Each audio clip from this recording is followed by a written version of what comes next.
இது மகிமை நேரம். ஆண்டவரும் உலக இரட்சகருமாக இருக்கிற இயேசு கிறிஸ்துவின் இனிதான இன்ப நாமத்தினாலே உங்களுக்கு நான் வாழ்த்துதலையும் வரவேற்றலையும் தெரிவித்துக் கொள்கிறேன். மீண்டுமாக இந்த மகிமை நேரம் நிகழ்ச்சியின் வழியாய் உங்களை சந்திப்பதில் மிக்க மகிழ்ச்சி அடைகிறேன். கர்த்தர் கொடுத்ததான இந்த நல்ல ஈவுக்காக தேவனுக்கு நான் நன்றிகளையும் ஸ்தோத்திரங்களையும் ஏறெடுக்கிறேன். இந்த வாரத்திலும் கூட கர்த்தர் நம்மோடு கூட பேசும்படியாய் கொடுத்திருக்கிறதான தலைப்பு சாவுக்கு ஏதுவான 7 விதமான பாவங்களை குறித்து நாம் தியானிக்க இருக்கிறோம். நாம் வாழ்ந்து கொண்டிருக்கிற இந்த காலம், இப்போது இந்த மார்ச் ஏப்ரல் காலங்கள் ஆண்டவருடைய பாடு மரண காலங்களை நினைவு கூறுகிறதான ஒரு தருணம். நமக்காக சிலுவையிலே மரித்த அந்த ஆண்டவரை நினைவு கூர்ந்து நம்முடைய பழைய வாழ்க்கையை விட்டு புதிய வாழ்க்கைக்கு நேராய் திரும்புகிறதான ஒரு தருணம். இந்த நேரத்தில் நம்மிடத்தில் என்ன பாவங்கள் காணப்படுகிறது என்பதை சற்று ஆராய்ந்து பார்ப்பது நமக்கு மிகவும் அவசியமான ஒன்றாய் காணப்படுகிறது. இது கூட பாவமா, இது கூட வாழ்க்கையில் செய்கிறது பாவமா என்று சொல்லி கூட இந்த வசனங்களை நாம் பார்க்கிறப்ப அநேகரோடு கூட கர்த்தர் பேசுவதற்கு சித்தமாக இருக்கிறார். அவற்றை நாம் அறிந்து கொள்ள ஜெப சிந்தையோடு கூட நாம் காத்திருப்போம். இந்த வருஷத்தில் இந்த விதமான பாவங்களிலிருந்து நாம் விலகி ஒரு புதிய மனுஷனை, ஒரு புதிய உள்ளார்ந்த மனுஷனை தரித்து கொள்ள தேவன் நமக்கு கிருபை செய்வாராக. ஆமென். முதலாவதாக நாம் தியானிக்க இருக்கிறதான பாவம் பெருமையின் பாவம், பெருமைக்குரிய சிந்தை, அகந்தையின் சிந்தை. இப்படிப்பட்ட சிந்தை நம்மிடத்தில் காணப்படுமானால் நாம் பாவத்திற்கு அடிமை உள்ளவர்களாக இருக்கிறோம் என்று சொல்லி தேவன் எடுத்துரைக்கிறார்.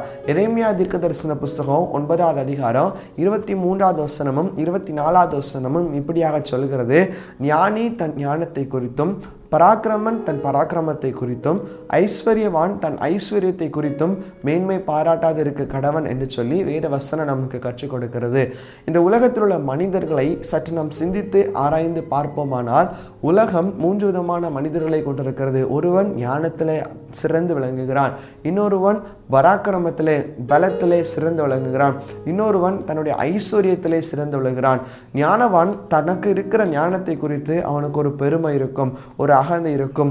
என்னால் எல்லாவற்றையும் செய்ய முடியும், எனக்கு இருக்கிற ஞானத்தினால் எல்லாவற்றையும் நான் வெல்ல முடியும் என்று சொல்லி அவனை குறித்து ஒரு பெருமை இருக்கும். பராக்கிரமன் ஒருவேளை அவனிடத்துல ஞானம் இல்லாட்டினாலும் கூட தனக்கு இருக்கிற பலத்தை குறித்து, தன்னுடைய மன உறுதியை குறித்து அவனுக்கு ஒரு பெருமை இருந்து கொண்டே இருக்கும்.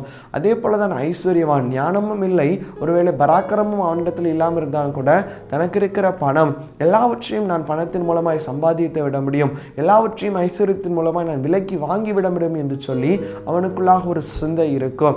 தேவன் இதை குறித்து சொல்கிறார், இவர்கள் 3 பேரும் ஒன்றுமில்லை, இவர்கள் 3 பேரும் பெருமை பாராட்டுவதற்கு இடமே இல்லையாம். ஏனென்றால் அடுத்த வசனம் தெளிவாக நமக்கு சொல்கிற 24வது வசனம், கர்த்தரை குறித்து மாத்திரம்தான் நான் பெருமை பாராட்ட வேண்டுமாம். இன்னைக்கு நம்முடைய வாழ்க்கையை சற்று யோசித்து பார்ப்போம். நம்முடைய வாழ்க்கையில பெருமைக்கு ஏதுவான காரியங்கள் ஏதாவது இருக்கிறதா என்பதை சற்று சிந்தித்து பார்ப்போம்.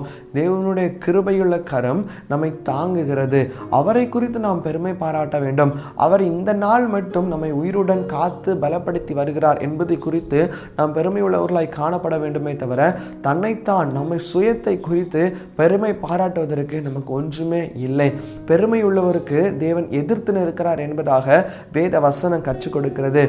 நீதிமொழிகளின் புஸ்தகம் 8வது அதிகாரம் 13வது வசனத்துல ஞானம் ஒரு அதிகாரத்தை சொல்லுகிறதாக எழுதப்பட்டிருக்கிறது. ஞானம் சொல்லுகிறதாக ஒரு அதிகாரமே நமக்கு கொடுக்கப்பட்டிருக்கிறது. அந்த அதிகாரத்துல விவேகத்தையும் அதே நேரத்தில் நான் பெருமையும் அகந்தையும் வெறுக்கிறேன் என்று சொல்லி ஞானம் சொல்லுகிறதாக நம்ம பார்க்கிறோம். இன்னைக்கு அநேகருக்கு ஞானவான்களாய் மாற வேண்டும் என்று சொல்லி ஆசை, அநேகருக்கு ஒரு சிறந்தவர்களாய் இந்த உலகத்தில் விளங்க வேண்டும் என்று சொல்லி ஆசை. ஆனால் அவர்களுக்கு எதிர்த்து நிற்பது என்னது? இந்த பெருமை உள்ள சிந்தை. ஞானம் பெருமையை வெறுக்கிறது. இன்னைக்கு நம்ம ஞானத்தை தேடுகிறோம், ஆனால் நம்மிடத்துல பெருமை இருக்குமானால் அந்த ஞானத்தை நாம் தேடியும் கண்டடைய மாட்டோம். அதே நீதிமொழியின் புஸ்தகம் 16வது அதிகாரம் 18வது வசனம் இப்படியாக சொல்லுகிறது, அழிவுக்கு முன்னானது அகந்தை. அப்படி என்றால் என்ன அர்த்தம்? நாம் அகந்தையிலே நடப்போமானால், நம்முடைய சிந்தை அகந்தைக்குரிய சிந்தை, பெருமைக்குரிய சிந்தை நமக்கு இருப்போமானால் நாம் எதற்கு நேராய் சென்று கொண்டிருக்கிறோம்? அழிவுக்கு நேராய் சென்று கொண்டிருக்கிறோம்.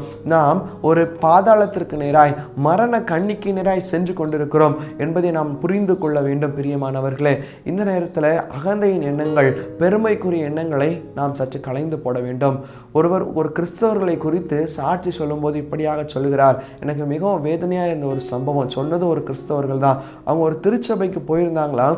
இந்த திருச்சபைக்கு வந்திருந்த பெண்கள் அநேகம் பேர் தன்னிடத்துல ஒரு தாழ்மை சிந்தை இல்லாதவர்களாய், தன்னிடத்துல அநேக விலை உயர்ந்த ஆபரணங்களையும், அநேக தன்னுடைய தலையில வைத்திருக்கிற பூ தெரிவதற்காக முக்காடு கூட போடாமல் இருந்திருந்ததாக அவங்க ரொம்ப வேதனைப்பட்டு சொன்னாங்க. இன்னைக்கு அநேக கிறிஸ்தவர்களுடைய வாழ்க்கை இப்படிதான் இருக்கிறது. நம்ம எதற்காக திருச்சபைக்கு போகிறோம்? பெருமைக்காக, பெருமை பாராட்டுவதற்காக நாம் திருச்சபைக்கு போகிறோமா? பவுல் சொல்லுகிறார், எல்லாவற்றையும் நான் செய்து முடித்தேன், ஆனால் மேன்மை பாராட்டுவதற்கு எனக்கு ஒரு இடம் கூட இல்லை. ஏன்னா தேவன் இல்லை என்றால் நான் இல்லை என்று சொல்லி பவுல் தன்னை தாழ்த்துக்கிறதா நாம பார்க்கிறோம். இன்னைக்கு நம்ம திருச்சபைக்கு போகிறோம், நம்மிடத்துல தாழ்மை இருக்கிறதான்னு யோசித்து பார்ப்போம். வேத வசனங்களை தியானிக்கிறோம், நம்மிடத்துல தாழ்மை இருக்கிறதா? சபைக்கு சென்று அந்த தாழ்மை சிந்தை உள்ளவர்களாய் நாம் காணப்படுகிறோமா, இல்லை பெருமை உள்ளவர்களாய் நாம் தேவனுக்கு எதிர்த்து நிற்கிறோமா என்பதை சிந்தித்து பார்க்க வேண்டும். ஒருவேளை விலையுயர்ந்த ஆபரணங்களை அணிவது தவறில்லை, விலையுயர்ந்த உடைகளை உடுப்பது தவறில்லை, ஆனால் நம்முடைய சிந்தை அதன் மேல் செலுத்தக்கூடாது. தேவன் கொடுத்த ஆசீர்வாதத்தை நாம் மற்றவர்களுக்கு நாம் பெருமை பாராட்டுவதற்கு இடம் கொடுக்கக்கூடாது. மற்றவர்களுடைய மனம் அதன் மூலமாய் கோணுவதற்கு இடம் கொடுக்கக்கூடாது. இதை தான் கர்த்தர் இன்றைக்கு நம்முடைய வாழ்க்கையிலும் கூட எதிர்பார்க்கிறார். வேதாகமத்தில் ஒரு சிறந்த எடுத்துக்காட்டு இந்த பெருமைக்கு கொடுக்கப்பட்டிருக்கிறது. நம்ம எல்லாருக்கும் பரிசேயன் ஆயக்காரனுடைய ஜெபம் எல்லாருக்கும் தெரியும். பரிசேயனும் ஆயக்காரனும் அவருடைய சொந்த காரியங்களை குறித்து மேன்மை பாராட்டி கொண்டிருந்தான். அநேகர் என்ன செய்கிறாங்க? இதே மாதிரி தான், நான் இப்படிப்பட்ட காரியங்களை செய்கிறேன், இப்படிப்பட்ட காரியங்கள் எனக்கு நடக்கிறது, நான் இவ்வளவு உயர்ந்தவன் என்று சொல்லி நமக்குள்ளாக மேன்மை பாராட்டி கொண்டிருந்தோம். ஆனால் இந்த ஆயக்காரனுடைய ஜெபம் எப்படி இருக்கிறதாக பாருங்கள். தன்னை தாழ்த்துகிறான், ஆண்டவருடைய சமூகத்தில் தன்னை ஒப்படைக்கிறான். ஆண்டவரே, இதற்கு நான் பாத்திரன் அல்ல, ஆண்டவரே அப்பா உம்முடைய சமூகத்தில் வருவதற்கு நான் பாத்திரன் அல்ல என்று சொல்லி தன்னை தாழ்த்துகிறவனாய் கூட காணப்படுகிறான். இன்றைக்கு தேவனும் இதை தான் நம்முடைய வாழ்க்கை எதிர்பார்க்கிறார். தாழ்மை உள்ளவர்களை கர்த்தர் விரும்புகிறார். தாழ்மை உள்ளவர்களை தான் கர்த்தர் உயர்ந்த அடைக்கலத்தில் வைக்கும்படியாய் சித்தமுள்ளவராய் கூட இருக்கிறார். அங்கு சென்ற அந்த உயர்ந்த அடைக்கலத்தை அடைந்த பிறகும் நாம் அதே தாழ்மையிலே நிலைத்திருக்க வேண்டும். அதே தாழ்மையுள்ள சிந்தை, ஏக மனப்பான்மை நம்மிடத்திலே காணப்படுமானால் கர்த்தர் நம்மேல் பிரியமுள்ளவர்களாய் கூட காணப்படுகிறார். யாக்கோபுக்கு எழுதின நிருபம் 3வது அதிகாரம் 14வது வசனம் இப்படியாக சொல்லுகிறது, நம்மிடத்திலே பெருமை பாராட்டுவதற்கு ஒன்றுமில்லை, நாம் பெருமை பாராட்டாது இருக்க கடவோம் என்று சொல்லப்பட்டிருக்கிறது. இன்னும் ஒரே ஒரு வாசனத்தை மாத்திரம் நான் அழகா சொல்லிக் கொடுக்க விரும்புகிறேன். கலாத்தியருக்கு எழுதின நிருபம் 6வது அதிகாரம் 3வது வசனத்துல, ஒருவன் தான் ஒன்றும் இல்லாதிருந்தும் தன்னை ஒரு பொருட்டென்று எண்ணினால் தன்னைத்தான் வஞ்சிக்கிறவனா இருக்கிறான் என்று சொல்லப்பட்டிருக்கிறது. ஒருவனிடத்துல ஒன்றுமே இல்லை, அவன் ஒரு அற்பர், அவன் ஒரு குப்பை, அவன் ஒரு மண். ஆனால் அவனிடத்துல ஒண்ணுமே இல்லை, ஆனால் அவனை குறித்து ஒரு பெருமை, அவனை குறித்துதான ஒரு பெருமையின் சிந்தை அவனுக்கு காணப்படுகிறது.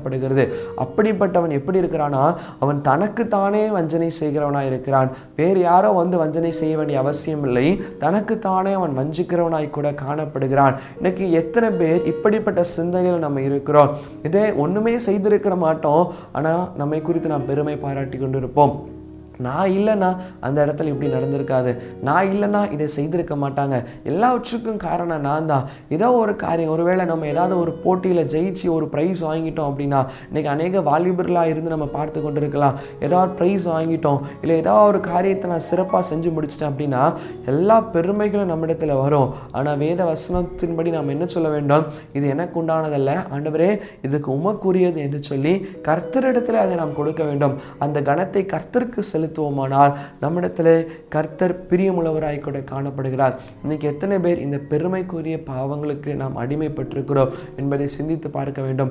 எல்லாருக்கும் சின்ன வயசுலேருந்து ஒரு கதை நம்ம கேட்டிருப்போம். ஒரு வயலின் வாசிக்கிற ஒரு பையன், அந்த பையன் சிறப்பாக வயலின் வாசித்தோன்னே, டிஜே சையா சொல்லுகிறதான ஒரு கதை, சிறப்பாக வயலின் வாசித்தோன்னே தன்னிடத்துல இருந்த ஆபரணங்கள், பொண்ணுங்கள் எல்லாவற்றையும் தூக்கி அந்த பையனுக்கு பரிசாக அந்த இடத்துல அமர்ந்திருந்தவர்கள் கொடுக்கிறார்கள். ஆனால் அந்த பையனோ அவனுக்கு சொல்லிக் கொடுத்த அந்த குருவை மாத்திரம் வாழ்க்கையிலும் பார்த்து கொண்டிருந்தானா, இன்னைக்கு இதை தான் நம்முடைய வாழ்க்கையிலும் கர்த்தர் எதிர்பார்த்துக்கிறார். ஒருவேளை நமக்கு அநேக ஆசீர்வாதங்கள் வரலாம், பெருமைக்கு ஏதுவான சிந்தை நமக்கு வரும்படியாக அநேக வழி வகுப்புகள் நமக்கு இருக்கலாம்.